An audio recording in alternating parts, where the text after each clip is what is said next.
हर तरफ सिर्फ एक ही बात है कि कैसा होने वाला है राजस्थान का नया कैबिनेट, राजस्थान का नया मंत्रिमंडल। और राजस्थान के नए मंत्रिमंडल में इतनी देरी क्यों हुई, इसको लेकर भी लगातार सवाल उठ रहे हैं।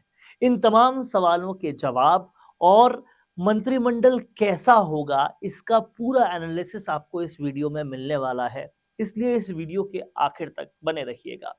समझने वाली बात यह है कि जिस तरह से तमाम सारी मीडिया रिपोर्ट्स को धत्ता बताते हुए चौंकाया गया राजस्थान के मुख्यमंत्री के चुनाव में भी, और न सिर्फ मुख्यमंत्री राजस्थान के बल्कि मध्य प्रदेश और छत्तीसगढ़ के मुख्यमंत्रियों में भी बहुत चौंकाने वाले नाम सामने आए। उप मुख्यमंत्री भी ऐसे थे जिनको कभी किसी ने प्रिडिक्ट नहीं किया था, सिवाय दिया कुमारी के। राजस्थान में जो दूसरा नाम था बैरवा का, उसे किसी ने भी प्रिडिक्ट नहीं किया था। ऐसे में मंत्रिमंडल में भी क्या ऐसे चौंकाने वाले नाम होने वाले हैं, ये सवाल जब भी पूछा जाता है तो इसका जवाब बिल्कुल वैसा ही आता है जो होना चाहिए कि प्रधानमंत्री मोदी के दिमाग में क्या चल रहा है, ये बहुत कम लोग जानते हैं या फिर उनके अलावा कोई नहीं जानता है। कहा यह भी जा रहा है कि प्रधानमंत्री मोदी की मेज पर तमाम सारे नाम लिखे हुए हैं, बस अभी वो कहीं व्यस्त हैं, पहुंचेंगे, देखेंगे और उसके बाद विस्तार हो जाएगा। लेकिन सवाल ये उठ रहा है कि आखिर इतनी देरी क्यों? और अगर ये देरी इस वजह से है कि सब कुछ दिल्ली से तय होना है, इसलिए ये देरी हो रही है, ऐसे में एक सवाल और भी उठ रहा है कि क्या आने वाले समय में हर निर्णय लेते हुए ऐसी ही देरी होगी? और अगर ये सवाल लाज़मी हैं, तो फिर राजस्थान चिंता में जा रहा है। और वहीं अपोजिशन को लगातार एक मुद्दा मिलता जा रहा है कि ये मंत्रिमंडल में भी देरी कर रहे हैं और योजनाओं को भी बंद करने की शुरुआत ये कर चुके हैं। जिस तरह से एक योजना को लेकर लगातार विपक्ष जो है वो मुखर हो रहा है और कह रहा है कि स्पष्ट करना पड़ेगा बीजेपी सरकार को कि वो कौन सी योजनाएं बंद करने वाले हैं।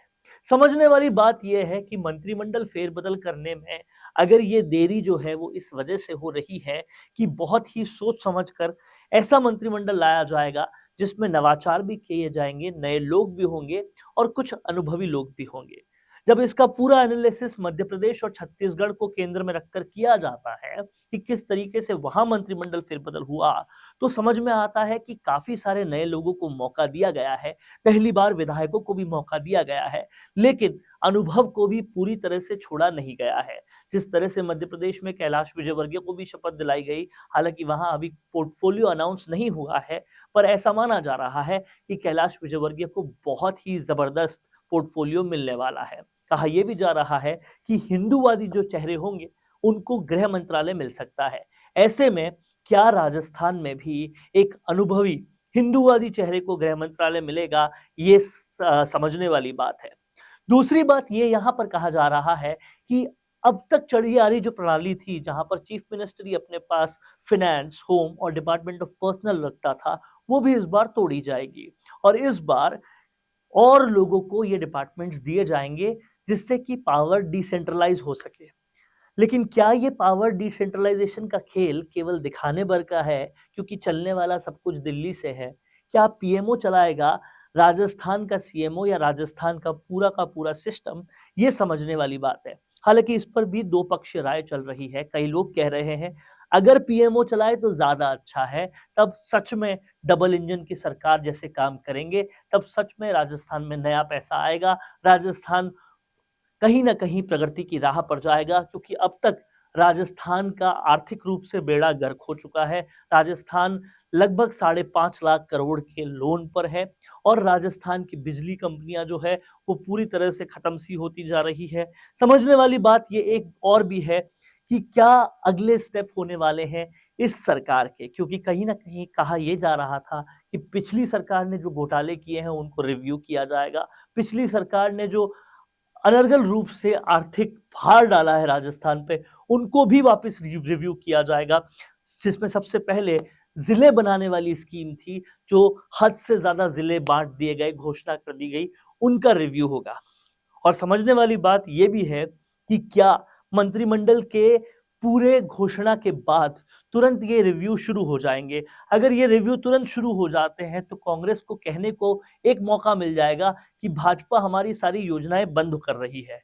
आपको समझना पड़ेगा कि कांग्रेस ने एक बहुत ही सोच समझकर ऐसी चाल खेली है जो भाजपा को नेस्तनाबूद कर सकती है। वो चाल ये है कि कांग्रेस ने बहुत सारी चीजें सिर्फ घोषणा कर दी है, बिल्कुल धरातल पर नहीं लाई है। और उसको धरातल पर अगर नहीं लाए तो कांग्रेस यह आरोप लगाएगी कि हमारी योजनाएं बंद कर दी, जबकि असल बात यह है कि वो योजनाएं शुरू ही नहीं हुई है। जैसे कांग्रेस ने जिले बनाने की बात की, अभी बनाने की सारी प्रक्रिया हर जिले की शुरू नहीं हुई है। कहीं उद्घाटन भी हो गए हैं तो भी काम शुरू नहीं हुआ है, और कहीं तो उद्घाटन ही नहीं हुए हैं। इस तरह की कई और सारी योजनाएं हैं। मसलन ओपीएस योजना जो है, ओल्ड पेंशन स्कीम की योजना है, वो सिर्फ एक घोषणा थी, उसका धरातल पर कोई भी काम नहीं हुआ है। ऐसे में अगर बीजेपी ने धरातल पर इसका काम नहीं किया और इसको आगे नहीं बढ़ाया तो बीजेपी पर यह आरोप लगेगा कि उनकी अच्छी घोषणा को भी आगे नहीं बढ़ाया गया है। अब समझने वाली बात यह है कि अगर ऐसा बीजेपी करती है तो उन्हें लोकसभा चुनाव में सीधा और डायरेक्ट लॉस होने वाला है। लेकिन इसके आंसर्स भी, इसके जवाब भी बीजेपी के पास है, और सबसे बड़ा जवाब उनमें से एक है जनवरी में उद्घाटन होने वाला राम मंदिर। बीजेपी का कहना है राम मंदिर का उद्घाटन हो जाएगा, स्ट्रैटेजी ये है कि उसका माहौल ऐसा बना दिया जाएगा कि बाकी सारी चीजें धत्ता बता दी जाएगी, बाकी सारी चीजों की कोई जरूरत ही नहीं पड़ेगी। एक और गोल प्लान और एक और लॉजिक ये भी है बीजेपी का कि अगर बीजेपी 400 प्लस सीटों में को लाने में कामयाब हो जाती है राम मंदिर और लगातार होने वाले केंद्र में अपडेट से, तो कहीं ना कहीं बीजेपी केंद्र में ही ऐसी बड़ी बड़ी चीजें करेगी जिससे राज्यों को कोई अलग से डेवलपमेंट बहुत ज्यादा करने की जरूरत नहीं पड़ेगी।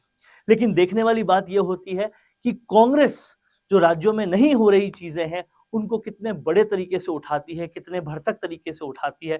क्योंकि अगर कांग्रेस ने भी वही किया जो बीजेपी ने इस बार किया था, कांग्रेस के शासन में किया था, कि अपोजिशन का रोल अदा ही नहीं किया, बहुत ज्यादा मुद्दे ही नहीं उठाए, सिवाय किरोड़ी लाल मीणा के पूरी बीजेपी शांत बैठी थी, तो फिर कांग्रेस का भी बेड़ा गर्क हो सकता है। अब देखने वाली बात यह होगी कि मंत्रिमंडल में आखिर क्या करती है बीजेपी। अगर नए चेहरे भी लाती है तो भी सारे क्षेत्र साधेगी कि नहीं, सारी जातियां साधेगी कि नहीं, और जो पुराने चेहरों को लाएगी, अनुभव को मिलाएगी, वो पुराने चेहरे कौन से होंगे। क्योंकि अगर अनुभव को नहीं मिलाया और केवल नए चेहरे रखे तो कहीं ना कहीं यहाँ पर पावर का बैलेंस मिसमैच हो जाएगा। और अगर ऐसा हुआ तो राजस्थान में भजन लाल शर्मा सरकार को 5 साल काटने मुश्किल हो जाएंगे। इसलिए अनुभव को भी साथ में रखना होगा, नवाचार भी उसके साथ करना होगा, और ऐसे ही कैबिनेट बनानी होगी। अब देखना यह होगा कि क्या खुलता है भजन सरकार के पिटारे में और किसको मिलती है पावर का पूरा गेम, और ये जो पावर होती है वो राजस्थान को कितनी प्रगति दे पाती है, ये भी देखने वाली बात होगी। कैसा लगा दोस्तों आपको ये वीडियो? अगर अच्छा लगा है तो इसे ज्यादा से ज्यादा शेयर करें। कौन देखता है अब टीवी पर आपको कितनों ने देखा, ये कैसे पता चलेगा? घर घर इंटरनेट पहुंचने के बाद अब सब कुछ है डिजिटल। आपका वीडियो कितनों ने देखा ये हर पल आपको पता चलेगा, इसलिए डिजिटल मीडिया में बनाइए अपनी पहचान। 4.5 करोड़ से ज्यादा व्यूज और 3,27,000 से ज्यादा सब्सक्राइबर वाले राजस्थान के चैनल राजस्थान संवाद पर करवाइए कवरेज। ज्यादा जानकारी के लिए व्हाट्सएप करें 7339900549 पर।